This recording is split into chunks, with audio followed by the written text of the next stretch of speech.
When we were younger, she used to take a Dorito chip and lick the sauce, and then make me eat the tortilla.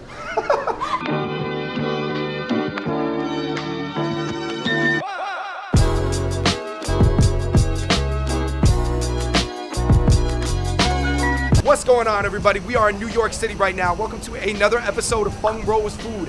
One of the most requested cuisines we get to talk about is Korean food. But today we are going to be talking about everything beyond Sundabu. We are at Tofu Tofu. This is the only authentic Korean restaurant in New York's Chinatown. They are so nice to me every time I come in, and they're so dope. But I could not show it off without some Korean friends. So please introduce yourself. Hi, I'm Chani and Kenny. I'm a comic artist, teacher, and YouTuber in New York City. What's up? I'm Debset. I'm a dancer and actor. I'm Junie. I'm a prospective physical therapist. Here to try some food. And it's brother and sister. So we're gonna try some more advanced Korean food you probably never heard of or you never tried. At Tofu Tofu, they have a really dope story. There is a 70-year-old grandmother in the kitchen who cooks everything. How do we say grandmother in Korean? Halmoni. Yeah. I am so ready to try out Korean cuisine beyond Sundabu. Let's go!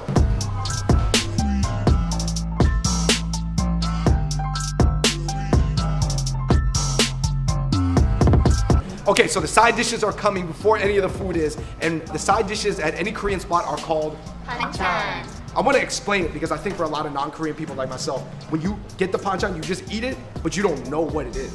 You have these free dishes in front of you, and this is vital for how someone feels when they walk out of that door. It's kind of like the bread and butter and water of the restaurant. You sit down and when they give that to you, if the bread is stale, you're gonna be a little like, you're gonna question. You're gonna question everything else. Yeah. It's actually kind of funny because sometimes you'll be so hungry, you sit down, you eat eat all the the panchan, panchan. and then you ask for more, and then the please. food comes out, and You're you're full. like, oh man, I'm already done. I'm full. Right. You filled up on panchan. Yeah. Do you guys have a personal favorite for panchans? Yes. Napa, at least for me. I like a little spice in my life. You know, very traditional kimchi. We all know what kimchi is, and it. This one has been fermented. You could tell by the little bit of sour. How old? A little bit of How tangy. old? I'm talking about like. Shut up. I'm talking about 4 days out the fridge, Wow. chilling on the Professional counter. kimchi All right. eater. All right. This right here is gakdugi.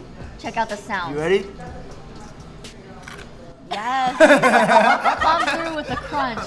We got this keranjim, which is steamed egg. It's actually really hard to make at home.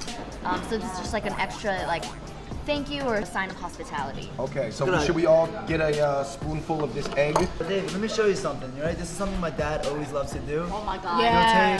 He'll take a long kimchi Okay. and he will Wrap it? wrap whatever. Oh, you're you'll eating. wrap the egg in the kimchi. Yeah. Okay. This is almost like a bacon egg wrap, but with Yeah. kimchi. Okay.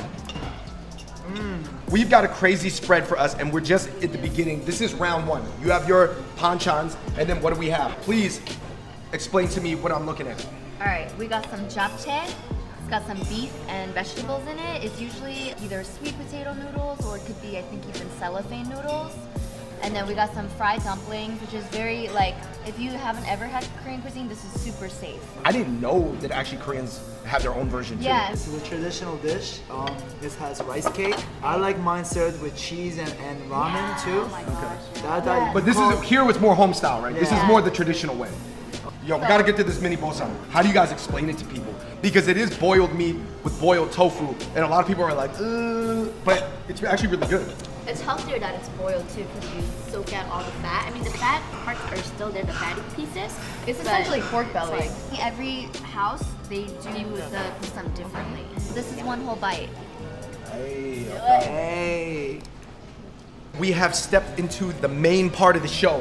What are we looking at, guys? This is something that may be new to the audience. This is kamjatang. It literally translates as potato soup. The highlight of this dish is not about the potato. It's about these really chunky pork bones. It's actually really good to maramogo. Maramogo means to like mix in the rice and eat it with the stew. There's two types of Koreans, the ones that matter and the ones that don't. The ones that will just take their rice, just dump it right in the soup, and the ones that don't. I prefer not to. The kamjatang is definitely get that. That is amazing. I think that for me, there's something about potato stews from any culture that I am a huge proponent of. What else we got? We're looking at cheyu. It's not bulgogi. No. Bulgogi is as compared as beef to bulgogi, as pork to cheyu. Here we go. This is the cheyuk. That ended up working out really nice because some people, they really just don't like tofu.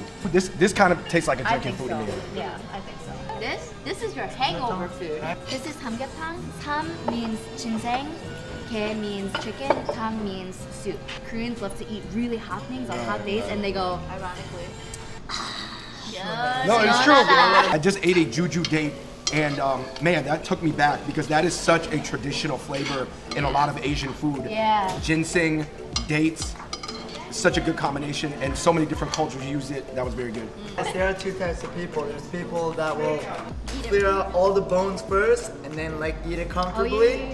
And people that will just like eat it as you go.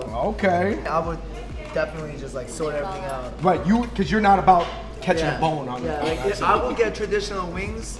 I will like rip them all apart and then eat it with a fork. It's so bougie. We had to get a plate of kalbi.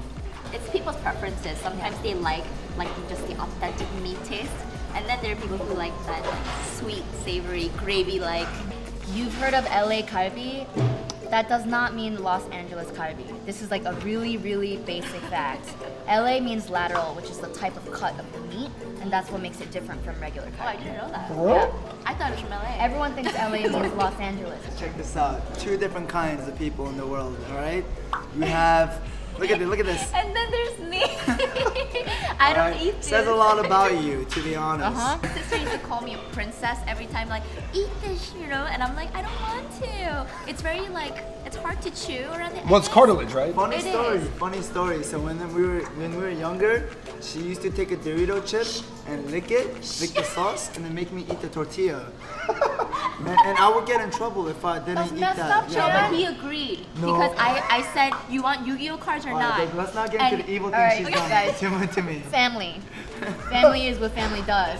But a second type of person, actually, they even eat the marrow. And if you didn't, the harmony or like whoever, like the eldest would be like, 제대로 안 먹었어, which means like you don't know how to eat it, you didn't eat it right, because you gotta eat it to the bone. Guys, can we gather around right. and just talk about this right now? This is a mushroom jungle. How do you guys say mushroom in Korean? 버섯. It looks like we got 왕송이, Oyster mushroom. That's a button, and also shiitake. Like baby What is this? cremini, enoki, which is called Enoki. pengibasot. Enoki is the Dang, yo, Japanese your word. mushroom game is crazy. You know. I'm all about the The shrooms. shrooms. I'm all about the shrooms. For you guys, this is your first time having it. Yeah. So this is my first time having it too. So I love uncovering things with people who have never had it, even though they're from that culture. I thought it would taste very veggie-like, but because it was like simmering in meat, it has a good like meat base too. Like it doesn't Yeah. really taste too much like vegetable soup. If you can make all types of mushrooms taste good in one bowl, That's true. And I hate You're the mushrooms. one. yeah. She got the sauce. Yeah, she got the sauce. Yeah. There's gonna be definitely a lot of leftovers, but I love to see, man. I love to see there's so many different flavor profiles that kind of bond Asian food together. We're nearing the end of the meal, but we have so much food left over. We gotta call in our friend Kevin Kreider. What up, Kev? up, Ting? Good to see you, man. Been a minute. Kev, you came for a nice part because we have to introduce the kimchi fried rice. It's my first time seeing a fried rice dish with rice out in the open like this. Usually egg will be covering Yeah. it'll be covering it. It'll be like a mystery as to what's inside. The shape of a heart. Oh wow. I thought it was a butt. Break my heart. You thought it was a I butt? thought it was a booty. I mean, to them it's a heart, but to me it's a booty. You thought it was the peach emoji? Yeah. I love kimchi. I love rice. So combined, it's great. I thought you were gonna say, but not kimchi fried rice. What was your journey like with Korean food, being an adoptee? You didn't know a lot about it. Now it's like everywhere, right? It's everywhere. It's actually so mainstream now. When I was growing up, anything Korean, I just like shunned because it was like people made fun of you for it. Now it's like, I remember back in college, a Korean girlfriend wanted me to go to a Korean barbecue place. I was like, ugh, I won't be caught dead there. Give me McDonald's. But then like, as it's gone on, it's like, yeah, I'll take dates to Korean barbecue. And then You're saying that the mainstream American attitude towards Korean food and cuisine and culture has really opened up in the past. totally, 100%. And so for those out there that understand what most of us have gone through, you know, you just need to really embrace the struggle and be true to who you are. It doesn't even matter if the best guru, like life coach, like Tony Robbins, tell you, well, own it, unleash it. Well, it's like, okay, then you gotta go back to your white world, you know, it's like, it's not, and it's hard when you're young. So it's like, it's so important to see this. So when you're feeling down in the dumps, to keep replaying this video over and over again and be like, no, get really good with your identity. So I'm involved in a project called The Ugly Model documentary, and it's about the topics of Asian masculinity and questioning, can Asian men be sexy in the media and culture? And it's obviously yes, but why do we feel unsexy at times? And why do other people perceive us as unsexy at times? And it really addresses that hardcore. And if you can't donate, then just go to the uglymodeldoc.com. You can check it out and message anybody and show some support any way you can. Before we say peace, Deb, explain this. What is this? I saw Michael B. Jordan and Chadwick Boseman doing this Are you for for real? Black Panther. Yeah. Oh, because they shot in South Korea. So, you know, like a lot of people do this. It's like Matt Basic. You gotta do this. It's a heart. Well, this is becoming the new basic now. Shut up. All right, you guys, thank you so much for watching that episode of Fung Bros Food. We are in New York City, and you guys, until next time, we're out. Peace. 감사합니다, everybody. Please, when you have time, stop by Tofu Tofu. We have very nice tofu soup and then very quiet atmosphere. So maybe you guys really happy for eating at the time. Thank you.